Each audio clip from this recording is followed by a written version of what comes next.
అందరికీ నమస్తే. ఈరోజు మన ముందున్నవారు శ్రీ మెట్టు వెంకటేశ్వర్లు. వారు ఉన్నత విద్యాభ్యాసం చేసి గత 30 సంవత్సరాలుగా విద్యాసేవలో ఉన్నటువంటి వారు. ఎస్ఆర్ఆర్ కళాశాలలో తెలుగు సహాయ ఆచార్యులుగా పనిచేస్తున్నారు. ఈరోజు మనము వారి జీవితంలోని బాల్యంలోని విద్యాభ్యాసము, అలాగే విద్యా ప్రయాణము, ఉద్యోగ ప్రయాణము, ఇట్లాంటి విషయాల గురించి మాట్లాడుకుందాం. నమస్కారం వెంకటేశ్వర్ గారు. నమస్కారం సార్. ఈరోజు నిజంగా మిమ్మల్ని కలుసుకోవడము ఒక రకమైన ఆనందము. ఎందుకంటే సహోద్యోగులుగా ఉండి మీరు ఏమిటో పూర్తిగా తెలియాలంటే ఈ రకంగా మిమ్మల్ని ఒకసారి పరామర్శించాలని అనిపించింది. Thank you sir. మిమ్మల్ని కలుసుకోవడం కూడా నాకు చాలా సంతోషంగా ఉంది.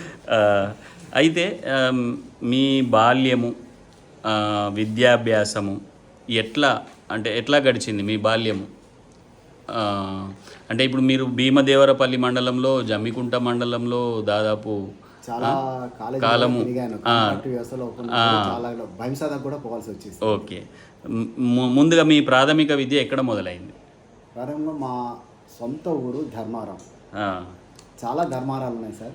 మా ఊరి యొక్క పక్కన కొత్తకొండ ధర్మారావు అంటేనే మా ఊరికి తెలుస్తుంది. ఓకే, భీమదేవరపల్లి మండలము ధర్మారంలో మాజీ ప్రధాని పివి నరసింహారావు గారు వంగర దగ్గరనేనా? మరి దగ్గరలో. ఓకే. అయితే అత్యంత చిన్న విలేజ్, పూర్వ కరీంనగర్ జిల్లా లోపల అత్యంత చిన్న విలేజ్ లోపల ఇది రెండవది. ఇంతకంటే చిన్న విలేజ్ రంగయ్యపల్లి ఉంటుంది, దాని తర్వాత మా ఊరే. ఓకే. ఊరు చిన్నదే కానీ దాదాపుగా 95% విద్యావంతులు అక్కడ. గొప్ప విషయం. చాలా అందరూ కూడా మినిమం డిగ్రీ ఉంటుంది అక్కడ తప్పకుండా. ఓకే. అది అక్కడ ప్రాథమిక విద్య. మా ఊళ్ళో ఉన్నది కూడా 3వ తరగతి వరకు మాత్రమే ఉండేది. 3వ తరగతి మా ఊళ్ళో లోపలనే చదువుకున్నాం. ఇక అనంతరం 4వ తరగతి నుంచి వెళ్ళి 7వ తరగతి వరకు కొత్తకొండ ఉంటుంది సార్. దానికి 4 కిలోమీటర్ల దూరం. అంటే ఈ భీమదేవరపల్లి మండలమేనా? అది కూడా భీమదేవరపల్లి. ఓకే. 4 కిలోమీటర్లు రోజు పోయి రావడం, నడుచుకుంటూ వెళ్ళడమే. ఆ రోజుల్లో కనీసం సైకిల్ కూడా కొనియలేదు ప్రేమతోటి. ఎక్కడ పడతాడో అని చెప్పేసి, పడి దెబ్బలు తాకేసాడు అని చెప్పేసి. ఆ మొదటి ఒక 2 నెలలు మాత్రం నాకు ఒక వ్యక్తిని ప్రత్యేకంగా పెట్టారు. రోజు అతను ఎత్తుకొని తీసుకుని వచ్చేవాడు. తర్వాత హై స్కూల్ విద్య తర్వాత కొన్ని పరిస్థితుల వల్ల ఇక వేలేరు ఉన్నది అక్కడ. 10th అక్కడ లేదు. వేలేరుకి వెళ్ళాలి, లేకపోతే నర్సింగపూర్కి వెళ్ళాలి, మొలకొనకు వెళ్ళాలి. అంత దూరం వెళ్ళే పరిస్థితి లేదు కనుక మా బంధువులైన అక్క ఉంటుంది కమలాపూర్ మండలం ఉప్పుల లోపల 8, 9, 10. ఓకే. ఉప్పుల కమలాపూర్ ఏదో అక్కడ స్టేజ్ ఉంటుందా? రైల్వే స్టేషన్ ఉంటుంది అదే. ఓకే. ఓకే. తర్వాత ఇంటర్మీడియట్ కొద్ది రోజులు మంతెన్ అడ్మిషన్ ఉంటుంది. ఎందుకంటే అప్పటికి అన్నయ్య అక్కడ ఉద్యోగరీత్యా మంతెన్ లోపల జాయిన్ కావడం వల్ల కన్నా. అనంతరం ఆయన ట్రాన్స్ఫర్ అయిపోయిన తర్వాత హుజురాబాద్కి వచ్చిన తర్వాత నాదంతా ఇక హుజురాబాద్లో చదువుకున్నాను. ఓకే. ఇంటర్మీడియట్ తర్వాత degree KDC Hanamkonda. Okay. Intermediate లోపల సైన్స్, కేడీసీకి వచ్చే వరకు స్పెషల్ తెలుగుతోటి. అంటే మీరు గ్రాడ్యుయేషన్ లెవెల్లోనే స్పెషల్ తెలుగు చదివారు? గ్రాడ్యుయేషన్. ఓకే. తర్వాత ఎంఏ తెలుగు కంటిన్యూషన్లో చేశారు. ఓకే. అయితే ఇప్పుడు ఈ విద్యాభ్యాసంలో ఓకే, మీరు వివిధ ప్రాంతాలు తిరిగి మీ విద్యను చాలా కష్టపడి పూర్తి చేసినారు. మరి విద్యారంగంలోకి ఎట్లా వచ్చినారు మీరు? వాస్తవానికి బోధనా రంగం అనేది యాక్చువల్గా నేను కోరుకున్నది కాదు. ఇది అనుకోకుండానే రావడం జరిగింది. ఓకే. డిగ్రీ పూర్తి కాగానే రైల్వే లోపల సెలెక్ట్ కావడం జరిగింది. రైల్వే లోపల రాసి రిజల్ట్ కోసం వెయిట్ చేసి. ఓకే. సో ఆ ప్రయత్నం లోపల ఉన్నప్పుడు నా మిత్రుడు ఎవరు ఉన్నారో అతను అప్పటికి ఒక స్కూల్ ఉండేది. ఆయన పేరు కూడా వెంకటేశ్వర్లు. సో ఆయన గురించి ఇద్దరం కలిసి ఎంఏ తెలుగు రాస్తే కొద్ది రోజులు దాకా ఉండొచ్చు కదా అని చెప్పేసి రాశాం. ఓకే. అనుకోకుండా రైల్వే ఉద్యోగం అనేది రద్దు కావడం జరిగింది. అది సో అనివార్యమైన పరిస్థితుల లోపల నేను ఎంఏ తెలుగు చేయాల్సి వచ్చేసింది. Okay sir. అఫ్ కోర్స్ సాహిత్యం అంటే మొదటి నుంచి కూడా ఇష్టం కనుక అట్లే కంటిన్యూ కావడం జరిగింది. అంటే మీ మొదటి జాబు వచ్చింది కానీ అది రిక్రూట్మెంట్ ఆగిపోవడం వల్ల ఆ ఉద్యోగానికి వెళ్ళకుండా పీజీ చేశారు. మరి అంటే టీచింగ్ ఎట్లా వచ్చిండ్రు మీరు? టీచింగ్ అంటే వివాహం అయిపోయింది అప్పటికి. ఉద్యోగం వస్తుంది కదా అని చెప్పేసి వివాహం చేసేసారు. ఓకే. అనంతరం ఆ ఉద్యోగం పోయేది, ఏదో ఒకటి చేయాల్సిందే కదా. అవును. సో ఆ ప్రయత్నం లోపల నేను ప్రైవేట్లో చేరారా ఎక్కడ? ప్రైవేట్ జమ్మిగుట్టలో స్టార్ట్ అయింది. అసలు యాక్చువల్గా నేను ఇదంతా కూడా జీవితంగా అవసరం కానీ నాకు బతుకు నేర్పింది మాత్రం జమ్మిగుట్ట. ఓకే. సో జమ్మికుంటలో ప్రైవేట్ స్కూల్లో కాలేజీలో చేశాను. 1 year 1.5 year చేశాము. ఆ తర్వాత నుంచి దాన్ని టేకప్ చేసి నేను కూడా పార్ట్నర్షిప్ చేసేసి సుమారుగా 12 సంవత్సరాల పాటు దాన్ని నడిపించాను. అంటే మేము తీసుకున్నప్పుడు కేవలం 42 మంది మాత్రమే ఉన్న స్టూడెంట్స్. ఇక కొన్ని పరిస్థితుల వల్ల కాలేజీ నుంచి బయటకు వచ్చేసేవానికి 2800 మంది స్టూడెంట్స్ సరే ఆ తర్వాత ఉన్న పరిస్థితుల వల్ల కొన్ని ఇష్యూస్ తోటి మేము కాలేజీ నుంచి బయటికి రావాల్సి వచ్చింది. బయటికి వచ్చిన తర్వాత మరి ప్రభుత్వ వ్యవస్థలకు వచ్చారా? మరి ప్రభుత్వ వ్యవస్థలో కాంట్రాక్ట్ రావడం జరిగింది. కాంట్రాక్ట్ వ్యవస్థకు రావడం జరిగింది. ఓకే. అట్లా ఎంతకాలం చేశారు? అట్లా కాంట్రాక్ట్ వ్యవస్థలో 2003 నుంచి ప్రారంభించాను సార్. 2003 లోపల కాంట్రాక్ట్ వ్యవస్థ 2023లో మళ్ళీ రెగ్యులర్ అయినారు. అది ఈ కాలేజీలో కావడం నాకు చాలా హ్యాపీ. ఓకే. ఇప్పుడు మీరు అసిస్టెంట్ ప్రొఫెసర్ తెలుగు. ఓకే, బాగుంది. అంటే ఒకవైపు ఒక విద్యా వ్యవస్థను మీరు నిర్వహించి ప్రైవేటు వ్యవస్థలో పనిచేసి ఆ తర్వాత మళ్ళీ ప్రభుత్వ వ్యవస్థలో లెక్చరర్గా అపాయింట్ అయినారు. బాగుంది. అయితే నాకు తెలిసిన విషయం ఏంటంటే మెట్టు మురళీధర్ అని మీ బంధువు ఒక అతను మంచి సాహిత్యకారుడు ఉన్నారు. అట్లాగే ఇంకా కెటిల్ కథలు రాసిన మెట్టు తిరుపతి అయ్యానా, వారు బాగా సాహిత్యంలో బాగా పేరున్నవారు. అంటే ఈ సాహిత్యంతో లేదంటే సాహిత్య నేపథ్యం మీ కుటుంబానికి ఎట్లా, ఎవరున్నారు మీ వెనక? మొదటగా చెప్పుకోవాలి అంటే మొదటి నుంచి కూడా విద్య కలిగిన కుటుంబం అని చెప్పవచ్చు. తాతల నుంచి కూడా ప్రత్యేకంగా ఆ రోజుల లోపల స్కూల్ లేకున్నా కూడా కొంతమంది అయ్యవార్లను తీసుకొని వచ్చేసి వాళ్ళకు అంటే స్కూల్ లేనప్పుడు కూడా వాళ్లకు విద్య నేర్పారు. సో ఆ విధంగా మొదటి నుంచి కూడా విద్య ఉన్నది. ఇలా సాహిత్యం అనేటిది కూడా సహజాతంగానే వచ్చేసింది కుటుంబం లోపల. అందులో మొదటగా మా నాన్నగారిని కూడా చెప్పుకోవచ్చు. ఆయన కాకపోతే ఇది ఒక దురదృష్టం ఏంటంటే ఆయన రికార్డ్ చేయకపోవడం అనేది. అంటే ఏం చేశారు వారి రచనలు, ఏం చేశారు? సోషలిస్ట్ ఆయన. సో సోషలిజంలో భాగంగా ఆయన బుర్రకథ చెప్పాడు. ఓకే. ఆశువుగా చాలా విషయాలు బుర్రకథ లోపల చెప్పినట్టుగా అందరూ చెప్తారు, పెద్దలు వాళ్ళందరూ కూడా చెప్తారు. సో అవన్నీ చేయలేదు. తండ్రి గారి వారసత్వము ఉంది కొంత, మీకు సాహిత్య వారసత్వము ఇంట్లో దాదాపుగా ప్రతి ఒక్కరికి కూడా సాహిత్యం మీద అభిరుచి ఉంటుంది. ప్రతి ఒక్కరికి కూడా సాహిత్య అభిరుచి ఉంటుంది. వాళ్ళు ఏ రంగం లోపల ఉన్నా కూడా సాహిత్యం మీద కొంత మక్కువ ఉన్నది. ఆ తర్వాత ఇంకో చిన్నబాబు కూడా కొంతవరకు ఉన్నాడు, కానీ ఎక్కువగా బాగా కృషి చేసింది తిరుపతయ్య గారు, మురళీధరరావు గారు. మెట్టు తిరుపతయ్య గారు, మెట్టు మురళీధరరావు. సరే, తిరుపతయ్య గారి గురించి దాదాపుగా చాలా విషయాలు అందరికీ తెలిసింది. మురళీధరరావు గారు ఇప్పుడు తను సాహిత్యాన్ని ఇంకా రాస్తున్నారు. అయితే ఈ మధ్యనేదో మీ వంశానికి సంబంధించి ఒక పుస్తకం వచ్చినట్టుంది కదా? అవునండి, 7 తరాలు అని చెప్పేసి. ఇప్పుడు 7 తరాలు అంటే నేను ఒకప్పుడు అలెక్స్ హేలీ రాసిన ది రూట్స్ అనే చూసినాను. కానీ ఇప్పుడు మన ప్రాంతంలో ఒక వంశ చరిత్రను ఇట్లా 7 తరాల పేరుతో తీసుకురావడం వెనుక మీ కృషి ఏమైనా ఉందా?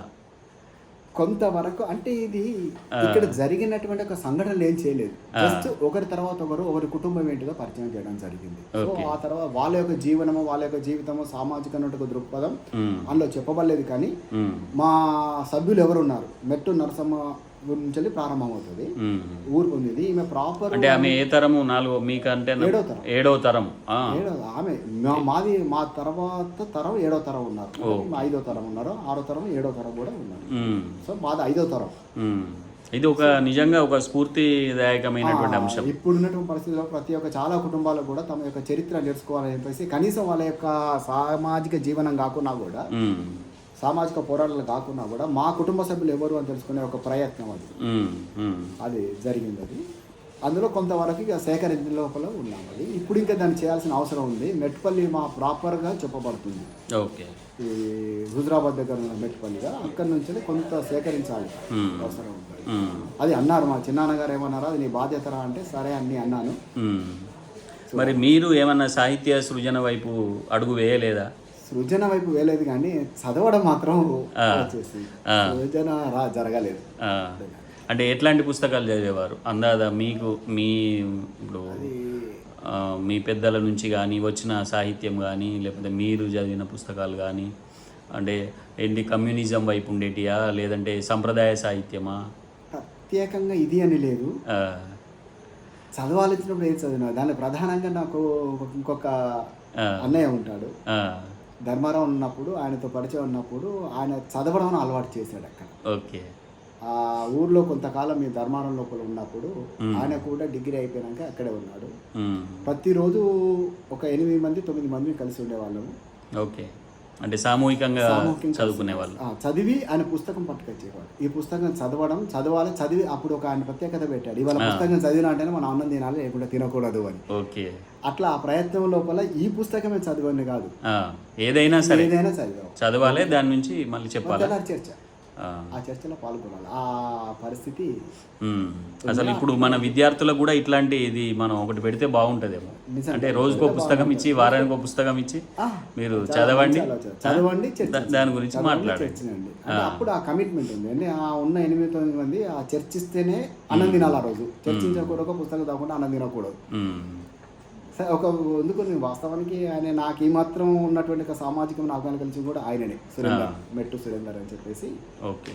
అట్లా పఠనం, పుస్తక పఠనం, సాహిత్యం ప్రత్యేకంగా చెప్పలేదు, ఏ పుస్తకమైనా. ఎందుకంటే ఆరోగ్యం, ఇది వైద్యం సంబంధించి చదివినము, ఈ ముఖ్యంగా లెఫ్టిజం, మార్క్సిజంకి సంబంధించిన పుస్తకాలు ఆయన దగ్గర నుంచి నేను చదువుకోవడం జరిగింది.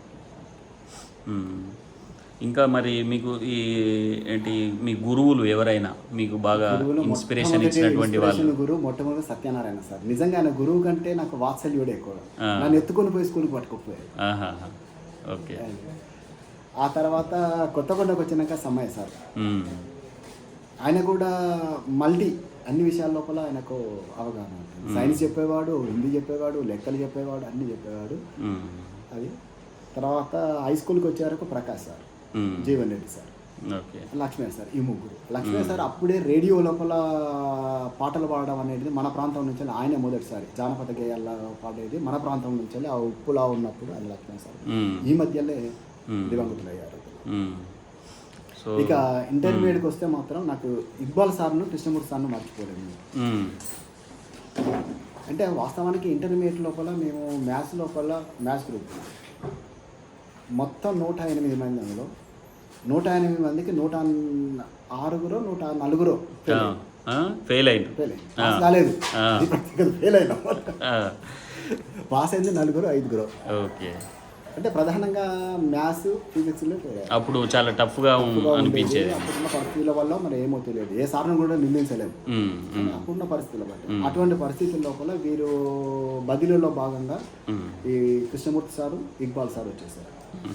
వాళ్ళు ప్రత్యేకంగా మా కొరకు ఆయన 7 గంటల వరకు 7-7:30 వరకు హుజరాబాద్కి వచ్చేది మాకు ట్యూషన్లు చెప్పేది పొద్దున, ఫిజిక్స్ మ్యాథ్స్.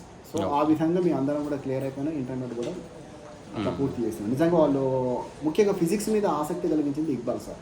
ఓకే. తర్వాత మీరు ఇప్పుడు 30 సంవత్సరాలుగా ఈ బోధనా రంగంలో ఉన్నారు కదా, మీకు బాగా ఒక గురువుగా మీకు సంతృప్తినిచ్చిన అంశాలు, లేదంటే మీకు శిష్యుల పట్ల మీకున్నటువంటి రెస్పాన్స్ ఎట్లా అనిపిస్తుంది? అంటే ఈ ఉద్యోగ ప్రస్థానంలో మీకు బాగా ఆనందాన్ని కలిగించే విషయాలు ఏమైనా ఉన్నాయా? నిజానికి సామాజిక దృక్పథం కలిగి ఉన్నప్పుడు ఒక టీచర్కు చాలా హ్యాపీగా ఉంటుంది. ఎందుకంటే తను చేసేటివి చేయనేవి కూడా తన విద్యార్థులతో చేసుకునే అవకాశం ఉంటుంది. మీరు ఎన్ఎస్ఎస్ ప్రోగ్రామ్ ఆఫీసర్గా కూడా ఉన్నట్టున్నారు కదా, సామాజిక విషయాలతో మమేకమైనారు. కొంతవరకు అది మీ వల్లనే నాకు ఇది వచ్చేసింది. యాక్చువల్గా మీరు తీసుకుంటే నేను వచ్చామని కాదు, సరే తర్వాత ఎట్లా మీరు తీసుకుంటారు ధైర్యంతో నేను తీసుకెళ్ళాలి, దాని అనివార్యంగా. కనుక నేను పిల్లలతో చాలా హ్యాపీగా హ్యాపీగా చదువుతాం. పాఠంగా కాకుండా పాఠానికి సమాజానికి అనువర్తించు, సమాజంలో అంశాలకు నేను తీసుకొని వెళ్ళడం వల్ల చాలా హ్యాపీగా ఫీల్ అవుతాను. ఇంకా మీరేమైనా ఏం చెప్పదలుచుకుంటారు? మీ విద్యార్థులకు ఏం చెప్తారు? విద్యార్థులకు చెప్పాలి అంటే ఫస్ట్ సామాజికమైనటువంటి ఒక దృక్పథంతో పాటుగా వ్యక్తిగతంగా కూడా తన కుటుంబాన్ని పోషించాల్సిన పరిస్థితి కూడా ఉంటుంది. ఎందుకంటే నేను కూడా స్ట్రగుల్ తోటి వచ్చేసాను. ఉన్నత కుటుంబమే కావచ్చు, కానీ కొన్ని స్ట్రగుల్స్ని ఎదుర్కొన్నాను, పైన ఆర్థికంగానో ఏవో ఒకటి. సో ఇవన్నీ కూడా మనం సంపూర్తిగా ఉంటూ సామాజిక దృక్పథంతో తప్పకుండా ఉండాలి. అందుకు సమాజంతో పాటుగా పోటీ పడాలి. ఒక్కటే దాని లోపల ఉండి నేను ఉంటాను అంటే కుదరదు. ఈ కాలం నాటి సమాజంలో కుదరదు అది. సో తప్పకుండా తను ఏం చేయాలి, సామాజిక దృక్పథం ఉండాలి. అలాగే తను బతికే విధంగా కూడా ఉన్న విధంగా తయారు చేయాలనే నా ఉద్దేశం. బాగుంది. అందులో ఎన్ఎస్ఎస్లో భాగంగా ఒక ఆలోచన ఉన్నది. ఓకే, చూద్దాం సాధ్యం అయిద్దా కాదా అనేది ఇప్పుడు నేను చెప్పలేను. అది ఒక దృక్పథం అయితే ఉన్నది. పిల్లలతో పంచు కూడా చాలా మంది సిద్ధంగా ఉన్నారు. చూద్దాం దాని లోపల బయటకు వచ్చే వరకు వాళ్ళకు ఏమవుతుంది. ఓకే, మీరు అనుకునేవి అన్నీ కూడా సఫలం కావాలని కోరుకుంటూ థ్యాంక్ యూ. మరి అవకాశం ఇచ్చినందుకు మీకు ధన్యవాదాలు. Thank you.